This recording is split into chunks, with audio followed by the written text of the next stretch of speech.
Mesdames, Messieurs, bonsoir. Bienvenue dans votre tranche vespérale Éduc-Soir. Ça fait maintenant près de 2 décennies qu'en République démocratique du Congo, nous parlons du contrat chinois.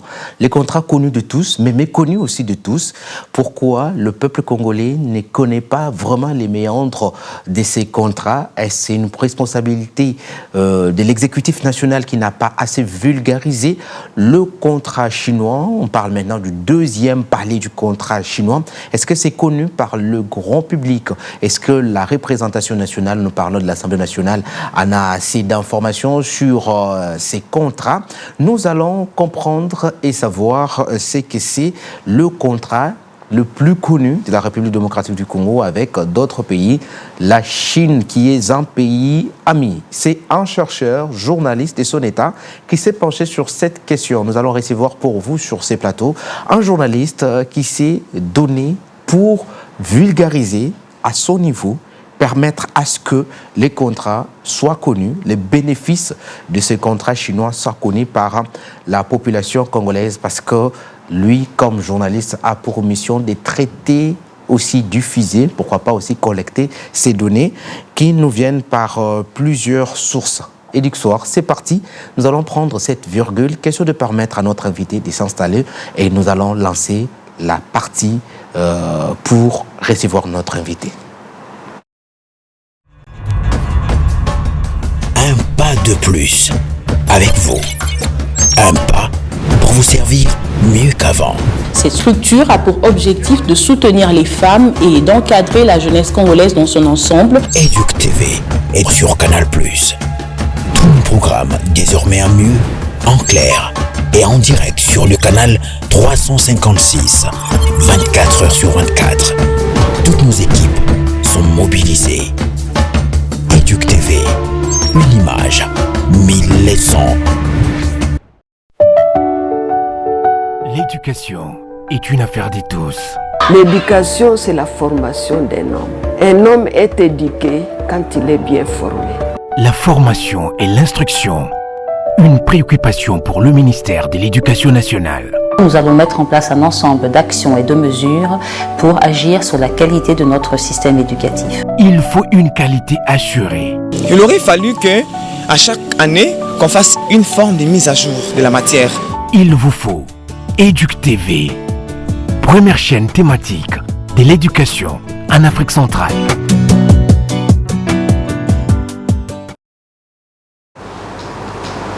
Nous sommes de retour sur ces plateaux. Nous recevons pour vous Étienne Kamani, qui est rédacteur en chef pour le compte du site d'information institution rdc.com.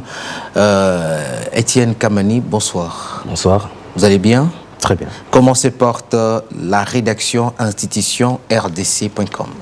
Et vous savez, ça va, on ne se plaint pas, on travaille. On est là pour un sujet assez sensible, un sujet auquel nous aimerions échanger avec vous autour de ce plateau. Alors, vous parlez des mines. Pourquoi vous plongez totalement dans cette thématique qui concerne généralement le secteur attractif congolais? Comment vous êtes penché à cette question des mines en RDC? Merci. D'ores et déjà, j'aimerais revenir un tout petit peu en arrière. Nous sommes institution RDC, oui. Comme vous l'avez si bien présenté. Nous sommes un média plutôt global. Et qu'est-ce que nous faisons? Ici, nous suivons les institutions. Nous suivons les institutions vraiment à caractère résolument patriotique. Pour nous, dans tous les coups, c'est le Congo qui gagne. C'est le Congo qui doit gagner. C'est le Congo qui gagne. On est patriote dans l'âme, dans l'esprit. En d'autres termes, on aurait dû nous appelait les Wazalendo, hein, si vous voulez. Les patriotes. Ça, c'est juste pour rire. Mais nous avons une phrase, un verset de la Bible que nous aimons beaucoup chez Institution Magazine. C'est le proverbe 22.1. Et qu'est-ce que le proverbe 22.1 dit? Le proverbe 22.1 dit justement, une bonne réputation vaut mieux que de grandes richesses. Et pour nous, c'est une 4 phrases, pour nous, c'est une référence. On s'identifie à cette pensée. On a remarqué dans le chef de Congolais, ça devient de plus en plus trivial. On peut se rendre compte qu'il est difficile pour un Congolais d'admettre lorsqu'il y a des avancées ou il y a une évolution dans nos institutions. Mais les gens, ils sont prêts à monter au créneau quand ça ne marche pas. Quand ça ne marche pas. Et quand tout va bien, quand il faut filmer ou montrer des bonnes choses, du coup, les gens n'ont plus leur téléphone. Et quand il faut montrer des embouteillages, la crasse et tout ça, ils sont le premiers à le faire et à véhiculer une mauvaise image de nos institutions, de notre pays. Nous voici dans ce qu'on appelle le contrat chinois, oui, que nous pouvons dire aujourd'hui en dépalais, en des termes simples. Oui. Qu'est-ce que nous pouvons comprendre et savoir de ces contrats chinois entre la République démocratique du Congo et des entreprises chinoises? Eh bien, merci pour cette question. C'est une question qui paraît simple, mais qui est très complexe. Comment? Le contrat, le premier accord signé entre la Chine et la RDC en 2008, avec le régime de M. Kabila, l'ancien président, a laissé presque champ libre aux Chinois. Presque champ libre aux Chinois, c'est-à-dire? C'est-à-dire que cet accord bénéficiait un peu plus aux Chinois qu'aux Congolais, qu'à la République démocratique du Congo. Et rien qu'à voir, pour ne pas aller très loin, ces contrats n'avaient pas fixé la date butoir à laquelle ils devraient prendre fin. C'est-à-dire que les Chinois pouvaient être là à prospecter et les Congolais, le gouvernement, incapable de dire non. Ça, c'est déjà un fait. C'est quelque chose qu'il faut souligner. Alors, s'il faudrait vraiment que je puisse entrer dans le fond de ce contrat, on risquerait de sortir ici, je crois, un peu plus tard. Parce qu'il y a quand même à boire et à manger. Mais j'ai quand même souligné pour vous 5 points que je trouve très utiles, que nous pouvons partager ensemble au cours de cette émission. Ça, c'est pour le premier contrat, le contrat révisité. On va arriver. Tout justement, on y va. Le premier contrat, il y a quand même 5 points. Lesquels qu'on peut comprendre avec nos téléspectateurs? Tout à fait. Et le premier point que je trouve assez bizarre, c'est qu'il y a un déséquilibre flagrant dans le premier contrat. Pourquoi ce déséquilibre? C'est que la quasi-totalité... Contextualiser les déséquilibres qui concernent les objectifs à atteindre côté chinois et les concessions à faire côté congolais ou comment? J'en suis pas encore là. Okay. Je suis dans les bénéfices. Okay. Dans les bénéfices de l'exploitation des mines. La quasi-totalité de la première phase des bénéfices, ici, est versée aux Chinois. Et ça, c'est quelque chose... des contreparties. Mon frère, ici, on parle République. On est bien d'accord. Au point que moi, je me pose la question, ces personnes qui ont signé ce contrat, étaient-ils des Congolais ou c'était des Chinois entre eux? On relevait d'abord les 5 points. Voilà. On saura maintenant si réellement il y a eu déséquilibre. Le premier point, c'est comme je vous dis, il y a un déséquilibre flagrant dans la répartition des bénéfices. C'est-à-dire la quasi-totalité des bénéfices de la première récolte de la sycomine repartait en Chine. C'est-à-dire les Congolais ne jouissaient pas des ressources pour lesquelles ils ont signé un contrat. C'était à la base un contrat ressources infrastructures. Donc vous venez, vous avez besoin d'exploitation, d'exploiter nos minerais. Nous on dit, bah, d'accord, nous on a besoin d'infrastructures nationales. Il faut réhabiller les routes. Parce que à cette époque, il faut bien se le dire, toutes les routes étaient soit à moitié nues, soit très mal habillées. Et les Chinois se disent, ben d'accord, nous on va mettre les ressources qu'il faut pour vous permettre justement d'avoir des routes. D'avoir des routes, des hôpitaux, voies ferrées, etc. On s'est dit, ben d'accord, pourquoi pas. De base, c'était un contrat que les journalistes ont appelé... D'après vos observations, la partie congolaise n'a pas reçu des infrastructures. Alors, qu'allez-vous dire si on parle de Kinshasa aujourd'hui jusqu'à Chikapa? C'est cette route-là qui est le produit aussi de ces contrats chinois, les Polwangué, GT, aussi les infrastructures à Kinshasa, c'est quelques kilomètres. Et il faut parler de la nationale numéro 1 dans le Kivu et les restes. Oui, mais de base, c'est pas ce qu'on s'était convenu. Ok. Si je vous dis de me citer ici 5 routes qui ont été faites avec les Chinois et qui ont été effectives, je crois que vous m'en citerez pas 2. Là, c'est un problème. Lesquels? Justement, c'est ce que j'étais en train de dire. Puisque les bénéfices étaient renvoyés en Chine, c'est cet argent qui aurait servi à construire des routes. Mais pour une première phase, tout l'argent est reversé aux Chinois. Les bénéfices. Les bénéfices. Et c'est ce qui a occasionné ce manque d'infrastructures jusqu'à ce niveau. Donc, l'argent qu'on allait construire des routes n'allait pas sortir des poches des Chinois. Ça allait sortir de la production de ces minerais. Oh, mais ils ont d'abord préfinancé, comme on l'a toujours dit.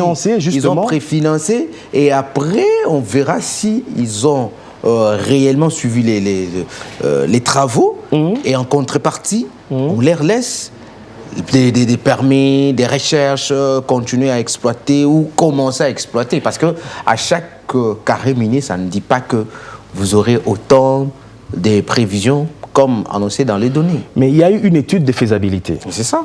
Il y a eu une étude de faisabilité dont la RDC a payé 4% sur les 4 milliards qu'avait proposé la Chine. Donc, dans nos 4 milliards, on a soustrait 4% pour payer l'étude de faisabilité. Mais c'est votre souveraineté. Vous ne pouvez pas laisser totalement une entreprise privée venir détecter ce qu'il y a dans votre sous-sol je vous arrête et tout de suite. vous faire gober tout ce que vous dira sur le dossier. Exemple, si il sous-évalue votre carré, il vous dira, il y a tel ternaire d'or ou telle capacité de cuivre, 20 tonnes par exemple. Et pourtant, il sait qu'il en a 1000. Qu'allez-vous faire? Il ne faut pas laisser votre souveraineté entre les mains d'une entreprise qui viendra pour ses intérêts. Mais c'est justement le côté sombre de ce premier contrat. Donc vous êtes en train de me rejoindre. Et ce que j'étais en train de dire ici, c'est que cette étude de faisabilité, le rapport, les Chinois ne l'ont pas fait. Donc on ne sait pas ce qu'ils ont trouvé après cette étude de faisabilité, que nous avions payé 4%. Donc, s'ils ont ramassé des cobaltes, ci et là, des cuivres, personne n'en serait au courant. On saura. Deuxième point, dans votre observation et critique pour nous faire comprendre que la première partie, il n'y a pas équilibre dans les bénéfices. Et le deuxième point, c'est quoi déjà? Le deuxième point, c'est justement le rythme, la lenteur et l'inachèvement de projets d'infrastructures promis. Je crois que ça va un peu de pair avec notre premier constat. Vous êtes d'accord avec moi, nous sommes ici en République du Congo, vous avez bien remarqué cette lenteur au niveau de la construction de routes, des hôpitaux. Je ne sais même pas s'ils en ont construit 2 ou 3, les voies ferrées, tout ce qu'on s'était dit. Je crois que les Chinois sont passés à côté de cet accord, du moins du premier. Bon, je vous épargne un peu tout ça. La question de valorisation de nos mines, des actifs de nos mines, ça a été sous-évalué. Enfin, ce qu'on a fait ici, c'est que on a vendu nos mines à un prix qu'on n'a pas estimé. Et tout ça, ça revient une fois de plus pour dire que les personnes qui ont signé ce contrat, ils étaient soit sous l'emprise des Chinois, soit ils étaient des enfants. Parce que je vois très mal un patriote qui aime son pays signer un tel contrat. Mais on sortait d'une très grande crise, il faut l'avouer. En 2008, on n'avait pas assez de ressources. Vous tombez sur une opportunité de personnes qui vous promettent de relancer vos infrastructures et vous promettent tout ce que vous venez de citer est-ce que vous ne serez pas tenté, dans ce sens, de s'ouvrir à eux et aller dans une collaboration amicale? Mais la collaboration y était déjà. Maintenant, il fallait poser des bases. Les Chinois, ils ont été très malins. Vous savez, dans ce contrat, il y a tellement de zones sombres que si je me mets à les étaler ici, comme je vous ai dit, on va prendre toute la nuit. Mais il y a eu beaucoup de changements. Quand le président Félix arrive, on va un peu sauter pour aller un peu plus vite. Le président Félix arrive, il dit, mais tiens, c'est quoi ce contrat? Ça ne va pas. Ça n'allait absolument pas. Il dit, mais on doit rompre avec ce contrat, s'il le faut. Mais rompre ce contrat, ça ne serait pas possible. Puisque dans les clauses, il y a eu des clauses codées, verrouillées, qui faisaient office de, comme pour dire, celui qui rend le contrat devra payer une somme faramineuse à l'autre partie. C'est-à-dire qu'ils auraient exploité tout ce minerai pour rien, et en plus on devrait les payer une somme colossale. Et dans tous les cas, nous serons partis perdants. Alors qu'il faut quoi? Il fallait réviser les contrats. Maintenant, nous parlons du contrat révisé. Deuxième palier du contrat chinois, qu'est retenir des avantages pour la République démocratique du Congo? Vous avez dressé un tableau très sombre du premier contrat, nous montrant qu'il y avait insuffisance de résultats, lenteur dans la production et la remise des infrastructures. Et vous avez montré qu'il n'y a pas eu carrément d'équilibre entre la partie RD congolaise et la partie chinoise. Il y a un point très essentiel que j'ai oublié dans le premier contrat. Il y a un point, le non-respect de la législation congolaise sur la participation au capital. Mais les codes miniers existent. Si tu es encadré par les codes miniers, comment on peut signer un contrat sans se référer sur les bases légales de ce pays? Nous avons des lois dans ce pays. Non, nous avons des lois dans ce pays. Même s'ils sont allés pour brader les pays, vous ne serez pas d'accord avec nous que les négociateurs congolais ont violé la loi de la République. Mais c'est ce qui se passe. L'article 2 de la loi 1997 de notre pays. Qu'est-ce que ça dit cet article? Cet article exige une participation minimale de 40% des Congolais dans toute entreprise opérant en RDC. Ce qui n'était pas le cas. Ici, on a la GECAMINE qui touchait dans la SICOMINE. 40%? Non, la GECAMINE touchait 32% et 68% pour les Chinois.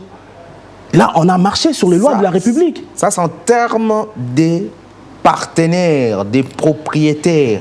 En termes de capital. Des capitales. Justement. On parle en termes de capital, d'actionnaires. Mais le pays peut être actionnaire minoritaire à 40%. L'exploitant extérieur vient avec ce 60%. Ça peut aller. Mais si le pays a accepté de céder ces 6% ou 8%, peut-être qu'il n'y avait pas la possibilité de répondre à ces 40%. C'est des projets de milliards. Si nous ne sommes pas en mesure de mobiliser les milliards. Mais il n'y a pas de peut-être. Il y a des lois qui sont établies, qui sont prescrites dans ce pays. On fait quoi? On laisse le contrat passer parce que nous ne sommes pas... Non, mais on respecte les lois. On respecte les lois, tout simplement. Donc, le contrat avec les entreprises chinoises, la RDC n'a pas participé à 40% comme prévu par les codes miniers. C'était déjà une bourde en termes juridiques. C'était une erreur. On ne devrait pas accepter cela. Les Chinois, ils y sont allés très fort. Et nous, en revanche, on s'est plié au caprice du géant chinois.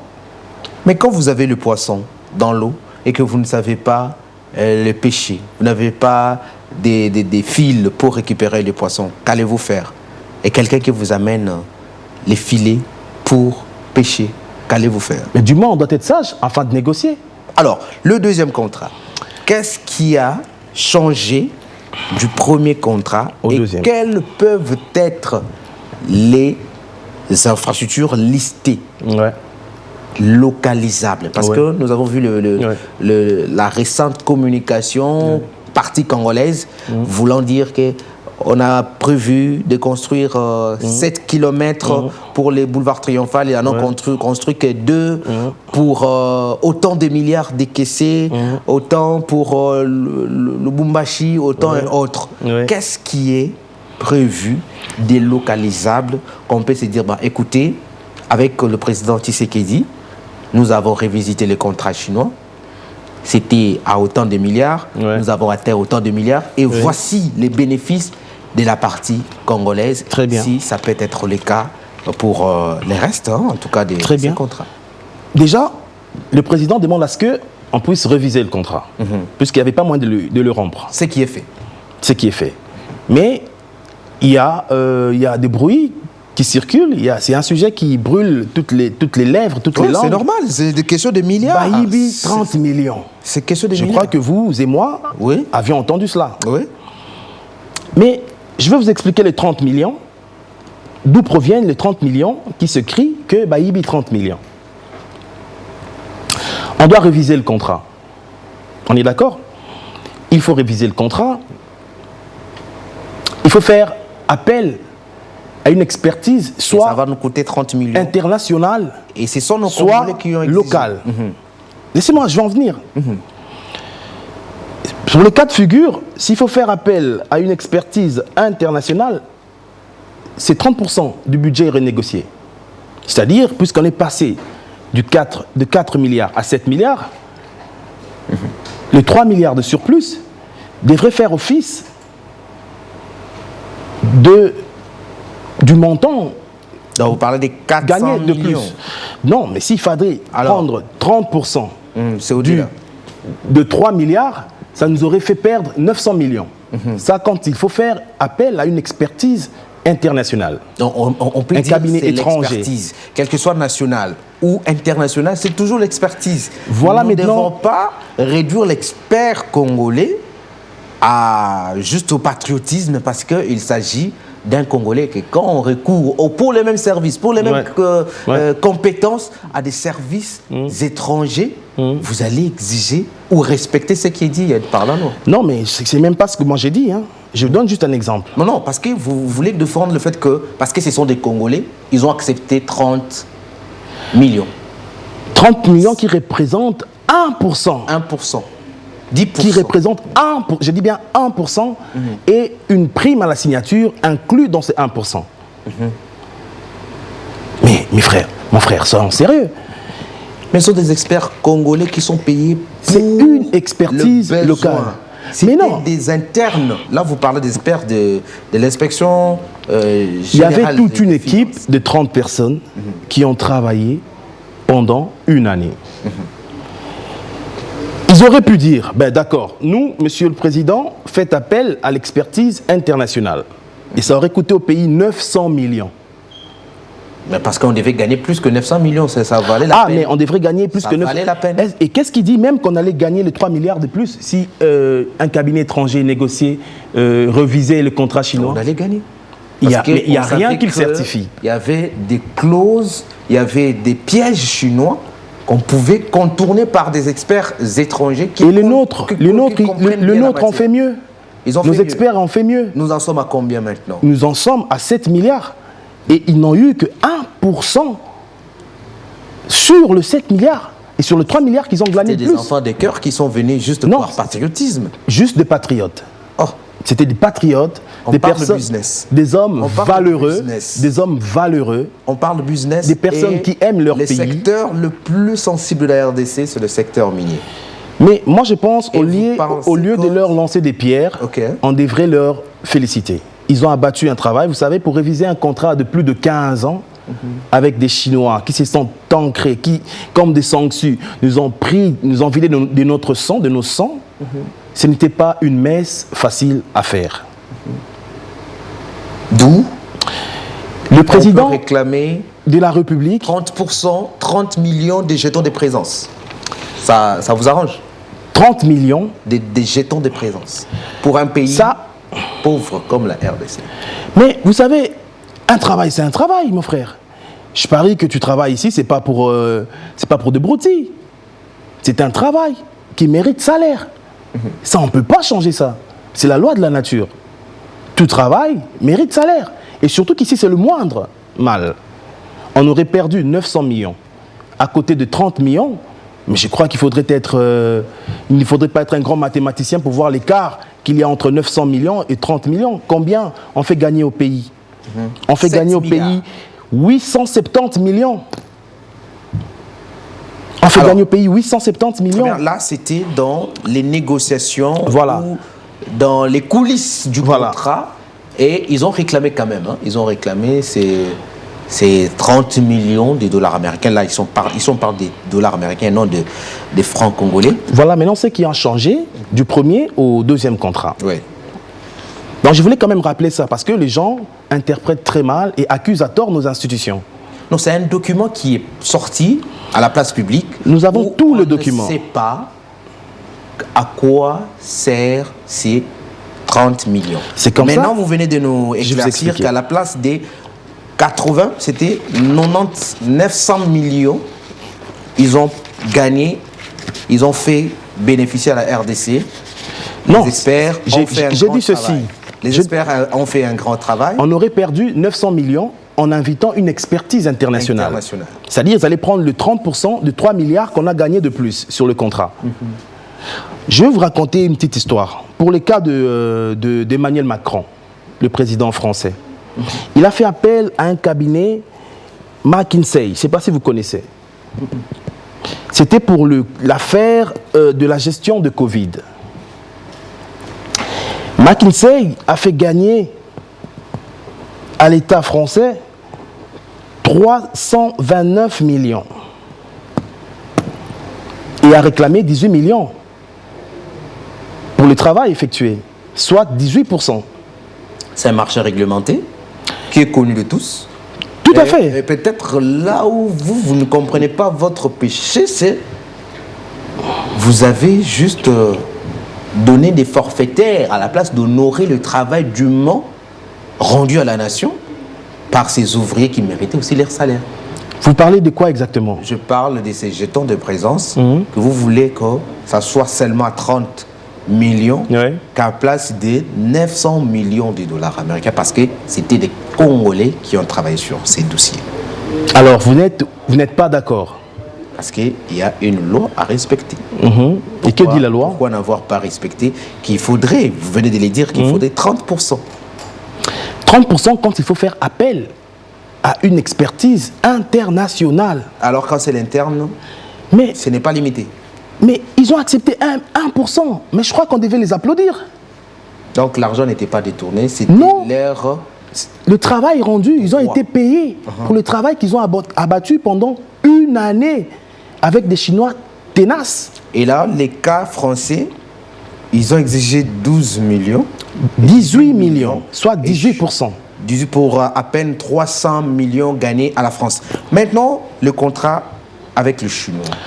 Oui. Est-ce que les Chinois vont toujours continuer à exploiter nos minéraux et la RDC va toujours commencer à financer ses propres infrastructures comme nous le voyons avec le gouverneur Daniel Bumba qui se bat comme il peut. Nous le voyons en province, le gouverneur Jacques Yaboula qui se bat comme il peut. La gouverneure Fifi Masuka se bat comme il peut. Le gouverneur du Congo central, tous se battent comme ils peuvent. Mais nous ne sentons pas l'implication et l'accompagnement, même pas l'accompagnement, l'intervention. Nous ne sentons pas l'intervention de ces contrats dans ces provinces que je vais citer. Je vais citer le Haut-Katanga, j'ai cité le Nord Kivu, le Sud Kivu, le Congo central, les Kasaï oriental, la province de Kinshasa. D'où et quand viendra l'intervention de la Chine dans la livraison des infrastructures? Super. Mais je veux revenir à une question que vous avez posée précédemment. S'il faudrait lister ceux qui s'y sont déjà faits. Voilà. Et qu'est-ce qu'on attend comme bénéfice? Le deuxième contrat. Déjà, je vais vous citer les routes. Les routes. Infrastructures. Comme le projet précédent, il y avait aussi des routes. Alors moi, j'en cite 3 pour le second contrat. Vous en citez 3 pour le premier. Sans problème. Mais moi, je commence. Et que ici, c'est d'abord un projet. Et nous, ici, nous allons parler des routes réalisées. Non, moi, je parle des routes réalisées. Routes réalisées. Je ne parle pas de projets. Allons-y sur des routes réalisées. Je vous parle ici déjà, nous avons la route de Kalamba-Mbouji. 180 millions de dollars déjà décaissés pour cette route. Nous avons la route... La route n'est pas encore livrée. Mais non, la route est livrée, mais malheureusement, je n'ai pas tous les documents avec moi. Nous avons le rocade de Kinshasa. les rocades ne sont pas encore livrées. Mais vous me parlez des infrastructures qui ont été réalisées déjà, n'est-ce pas? Même si elles ne sont pas encore livrées, mais elles sont déjà réalisées. Entre la livraison et la réalisation, il n'y a qu'un pas. On est bien d'accord? Vous venez de parler de quelques routes inachevées qui n'ont pas été livrées, vous aussi. Non, moi je vous parle des réalisations. Très bien. Continuons sur votre lancée. La rocade de Kinshasa, les rocades de Kinshasa, 395 millions de dollars déjà investis, injectés. Je vous parle de la route Mbujimai-Mweneditu-Kolwezi, 100 millions de dollars. Et vous voyez, dans le premier contrat, les Chinois, ils ont fait 15 ans et ils ont investi 823 millions seulement sur les infrastructures. Sur les routes, sur les infrastructures, sur les routes. Mais là, en 2 ans, si vous êtes très fort en mathématiques, vous pouvez faire 395 millions, plus 100 millions, plus 180 millions. Etienne Kamani, en 2 ans. Etienne Kamani, voilà. Nous avons compris, c'est ce qu'il faut pour les infrastructures routières. Nous, les écoles, là nous plaidons pour notre propre chapelle. Les Chinois peuvent intervenir dans notre secteur de l'éducation. Est-ce que les nouveaux contrats ont compris que la gratuité de l'enseignement a besoin aussi des bonnes classes, salles de classe, et qui peuvent construire sur base de nos minéraux qui, en contrepartie, les Chinois sont en train d'exploiter sans loi, il faut le dire. Non, mais sans loi, je ne suis pas bien d'accord, puisque le nouveau contrat revisé, il y a bien une loi, il y a bien un suivi, il y a une commission qui travaille, il y a un secrétariat technique, et on ne peut pas dire que c'est sans loi. Donc, alors, vous avez parlé de ce secrétariat général, ce secrétariat exécutif qui existe, qui est composé de qui et pourquoi? Mais des experts. C'est composé des experts. Dans la commission, enfin, nous avons la commission qui a aidé à renégocier le contrat. Oui.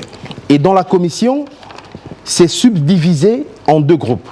Donc, ces mêmes experts qui ont obtenu la négociation et le surplus de 3 milliards sur les 4 milliards sont encore engagés par l'État congolais pour maintenant s'installer dans le comité exécutif pour suivre les audits qu'eux-mêmes ont négociés. Vous ne trouvez pas que c'est être jugé parti à ce point-là? Il y a un comité stratégique et il y a un secrétariat technique.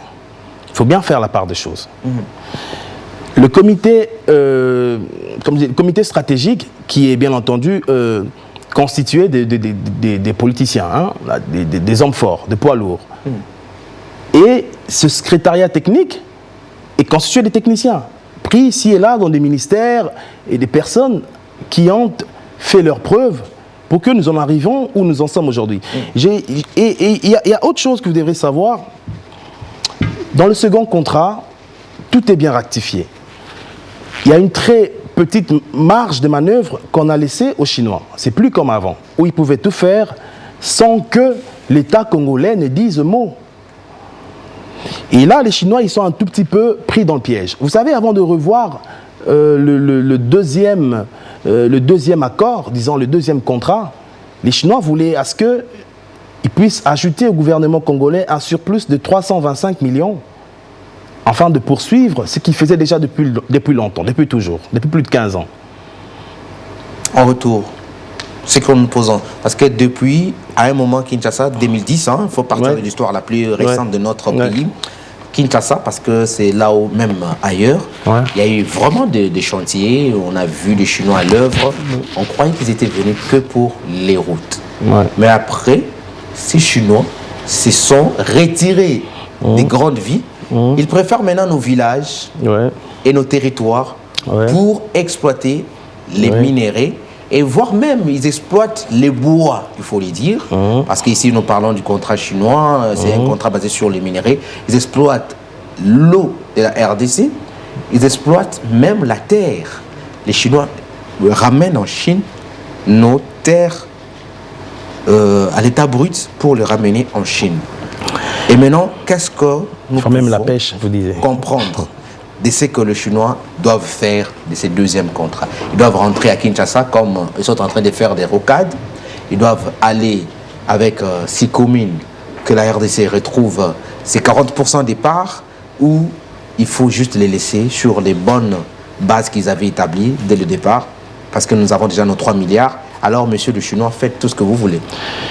Ben déjà pour tout ce qui est illégal, je crois qu'on a un gouvernement assez sérieux qui œuvre en la manœuvre pour intercaler tout ce qui ne respecte pas les normes. Vous avez foi totalement. Je pense que vous avez une foi aveugle à ces nouveaux contrats. Qu'est-ce qui vous rassure que c'est le meilleur que le contrat précédent? Voilà. Qu'est-ce qui vous assure que les Chinois avaient bien commencé en 2010, mais regardons là où nous en sommes.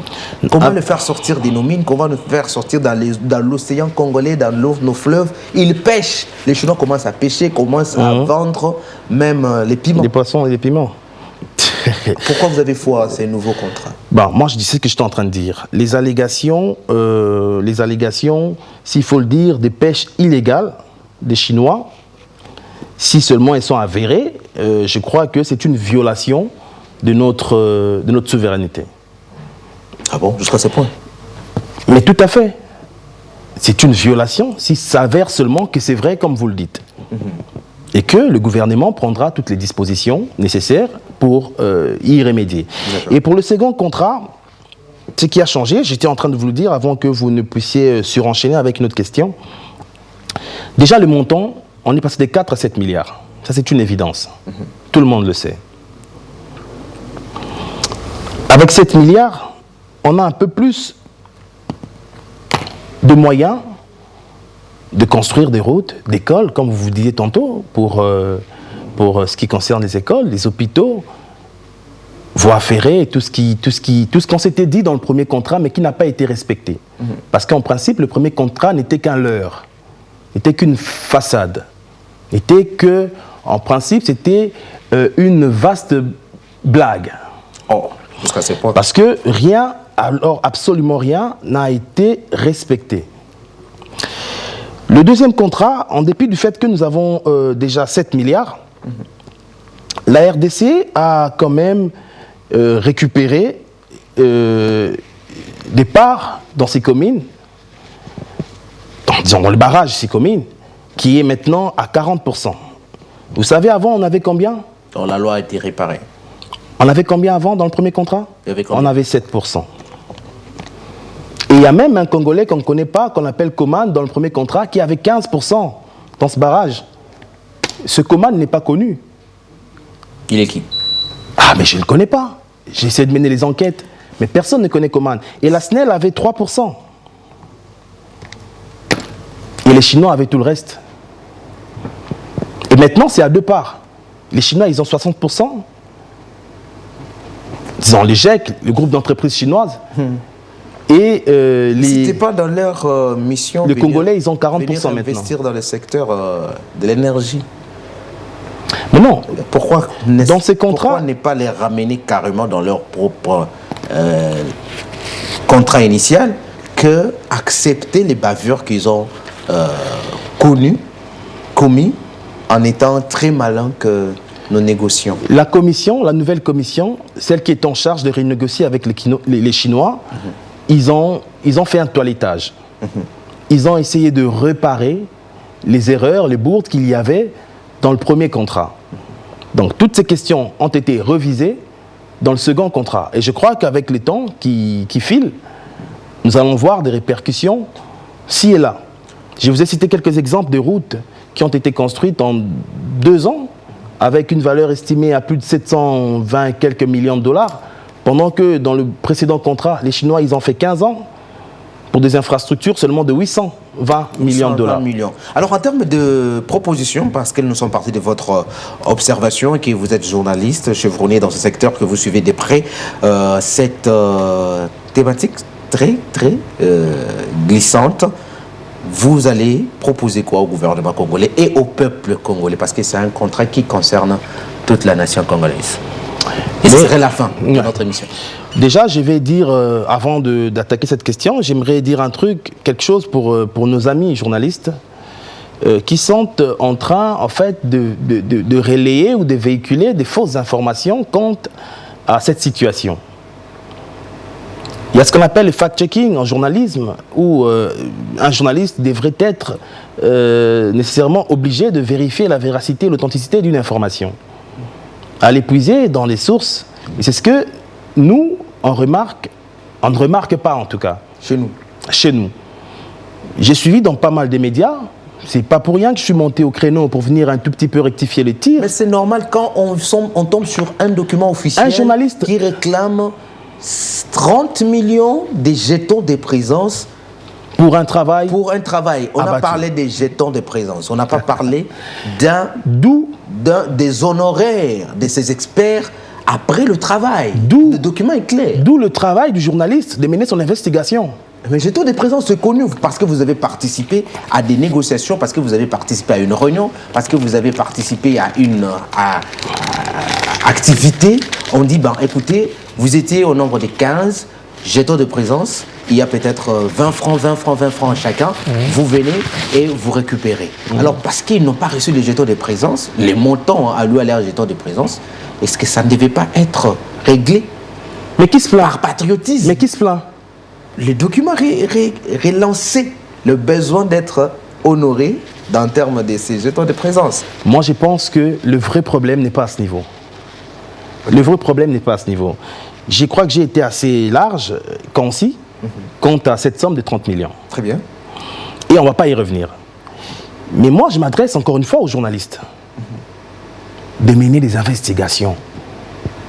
C'est très important pour un sujet aussi sensible. Et au gouvernement, je crois que cette fois, il faudrait prendre le taureau par ses cornes et travailler de telle en sorte que ce second accord puisse effectivement répondre aux besoins de la population. La population, qu'est-ce qu'elle veut? Elle veut des routes, elle veut des écoles, des hôpitaux. Elle veut une infrastructure digne de ce nom. Mais avec ce contrat, moi je crois que parmi ce qu'a réalisé le président Félix, ce contrat est une des choses la plus remarquable, même si on ne le dit pas assez. D'accord. Ce sera tout pour votre proposition, ou vous avez encore de quoi proposer à la communauté congolaise? Non. Je crois que ce sera tout. Kamani Etienne, rédacteur en chef à institution rdc.com. Merci d'avoir été le nôtre. C'est moi qui vous remercie. Merci. Merci également à vous, très chers téléspectateurs, pour nous avoir suivis. Retrouvez la grande édition du journal à 19h. D'ici peu, portez-vous bien. Restez toujours fidèles à nos programmes. Au revoir.